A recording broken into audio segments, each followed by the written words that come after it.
চলে গেছে, মানে একটা সাইজ সামানো মানে বাইর করা যায় না, সবকিছু পানি ঢুকে গেছে। আমরা মানে আরেক ঘরে পানি আছে না, এখনো কিছু কেউ দেয় নাই। আপনারা কোন পানি খাইতেছেন? ওনারা গত 5 দিনে একটু পানি ওনারা পায় নাই, এই পানিগুলো ওনারা আপাতত ওনারা খাচ্ছে। তো আমি চাই যে আপনারা একটু সহযোগিতা করেন। সরকারি ভাবে কেউ আসছিল নি? কেউ আমরা উদ্ধার করতে পারছি নাই। আজকে আমরা 7 দিন এই কাঁচরা পানিয়ে গুলা খাইতেছি, অনারে অনেক দিন কাটতে আছি। কেউ আপনারা এক মুঠ সিরে দেন, পানিও দেন। আমরা কেমন আছি কেউ জিজ্ঞাসা করেনি। আমরা এই পরিস্থিতিতে জীবনযাপন করতেছি। এখন কি কি তো হলে আপাতত এখন আমরা আমাদের সর্বপ্রথম লাগবে খাদ্য আর পানি, আর আমাদের থাকার মতো পড়ার মতো কোনো ব্যবস্থাও নেই। সরকার যাই হোক, তবে আমাদের দিকে একটু তাকানোর দরকার। বিভিন্ন এনজিও আছে, সংস্থা আছে, আমরা একটু আপনারা সহযোগিতা করেন। আমরা সনুয়া কোম্পানি বাজারের অপোজিটে কোনো লোকে আসতেছে না এদিকে। রেললাইনে এই পাশে মানুষের অবস্থা বহুত ভয়াবহ।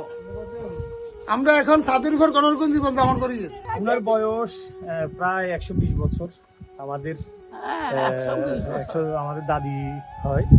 তো যখন জাপান ব্রিটিশ, তখন তারও আগে ওনার বিয়ে হয়েছে।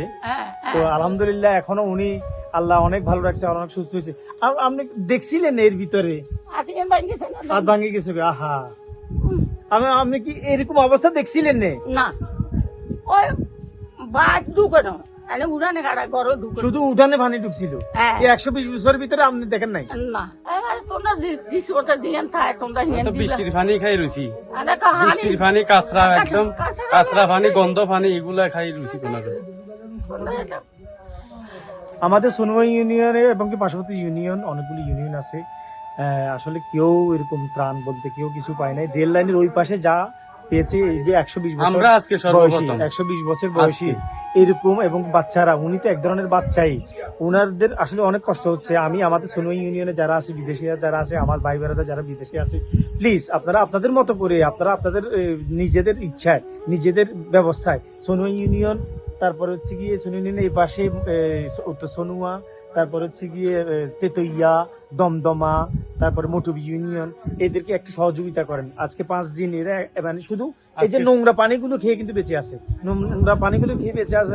আপনারা প্লিজ, আমি বলবো আপনাদের হাত কর জোরে। আমি এসে দেখেছি, মানে আমি আসতে আমার অনেক কষ্ট হয়েছে। আমি এসে দেখলাম আসলে ভয়াবহ চিত্র। আপনারা না আসলে এটা বুঝতে পারবেন না এখানকার চিত্রটা কতটা ভয়াবহ, কতটা ভয়াবহ। পর্যন্ত ডুবে গেছে, আর এখানে তো পানি ছিল একদম ছাদ পর্যন্ত। যাক আলহামদুলিল্লাহ এখন পানি নামতে শুরু করছে, কিন্তু পানি পরবর্তীতেও আরো কয়দিন লাগে পানি না, এটা আমরা জানি না। কিন্তু আপনারা একটু সহযোগিতা করেন। আমাদের এই দাদি নানি, ওনাদের জন্য একটু দোয়া করেন, ওনাদের পাশে দাঁড়ান।